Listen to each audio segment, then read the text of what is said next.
Srimata devotional ఛానల్కు స్వాగతం. హరే రామ హరే కృష్ణ. వైశాఖ మాసం ఇది ఎంతో పవిత్రమైన మాసం అండి. ఈ నెలలో చేసే ప్రతి పూజ, దానం, జపం ఎన్నెన్నో రెట్ల ఫలితాలను అందిస్తుంది. ఇప్పుడు మనం మామిడి పళ్ళతో ప్రత్యేకంగా పూజలు ఎందుకు చేస్తామో తెలుసుకుందాం. మెయిన్ వీడియోలోకి వెళ్ళే ముందు ఒక చిన్న మాట చెప్పాలనిపించింది. ఈ ఛానల్ని నేను ఇప్పుడే మొదలు పెట్టానండి.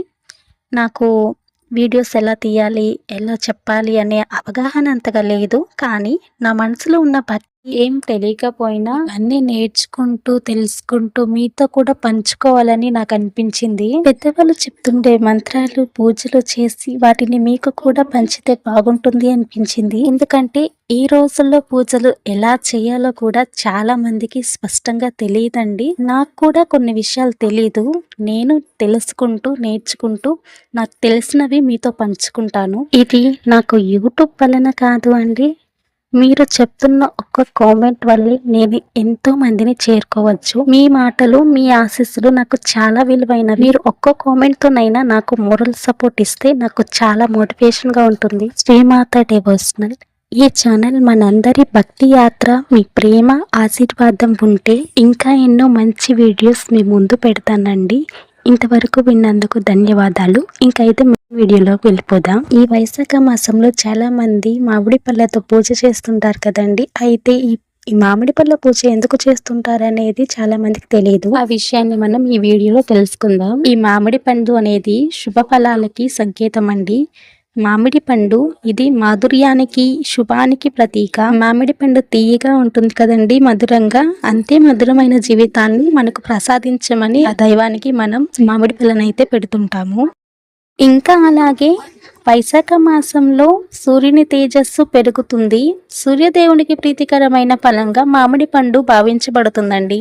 కాబట్టి ఈ మాసంలో మామిడి పండుతో పూజ చేస్తే చాలా మంచి ఫలితాలు ఉంటాయి. మనం ఏ పూజలు చేసినా, ఏ వ్రతాలు చేసినా, అలాగే ఏ శుభకార్యాలు చేసినా కూడా మామిడి ఆకులు అయితే మన ఇంట్లో తప్పనిసరిగా ఉంటాయి కదా అండి. మామిడి ఆకులతో ఇంటికి తోరణం కట్టడం వల్ల దోషాలు తొలగిపోతాయని, శుభశక్తులు ఇంట్లోకి ప్రవేశిస్తాయని, అలాగే పాజిటివ్ ఎనర్జీని అట్రాక్ట్ చేస్తుందని చెప్తుంటారు కదా. మామిడి చెట్టులో విష్ణుమూర్తి కొలువై ఉంటారని చాలా మంది నమ్ముతుంటారండి. మామిడి పళ్ళను భగవంతుడికి సమర్పించి ఆ వృక్షానికి కృతజ్ఞత తెలియచేస్తాము. ఇది మనకు ప్రకృతి పట్ల ఉన్న గౌరవాన్ని తెలియచేసే పద్ధతి అండి. ఇంకా అలాగే కొన్ని పురాణాల ప్రకారం శ్రీ మహాలక్ష్మీదేవికి, శ్రీరాముడికి మామిడి పండు చాలా ఇష్టమంట. కాబట్టి వైశాఖ మాసంలో మామిడి పండుతో పూజ చేయటం అదృష్టమని భావిస్తారు.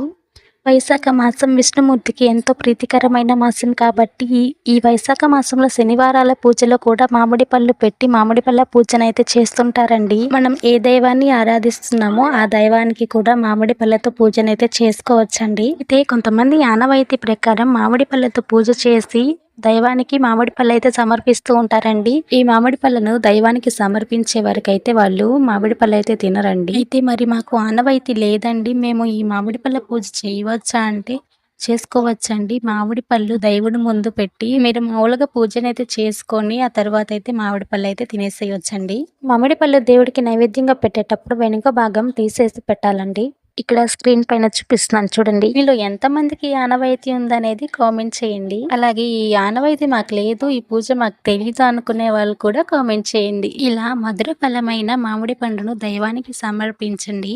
అంతే మధురమైన జీవితాన్ని మనందరికి ఇవ్వాలని మనస్ఫూర్తిగా కోరుకుంటున్నాను. ఈ వీడియో మీకు నచ్చితే లైక్ చేయండి. అలాగే మీ ఫ్రెండ్స్కి, ఫ్యామిలీ మెంబర్స్కి షేర్ చేయండి. ఈ వీడియోపై మీ అభిప్రాయాన్ని కామెంట్ చేయండి.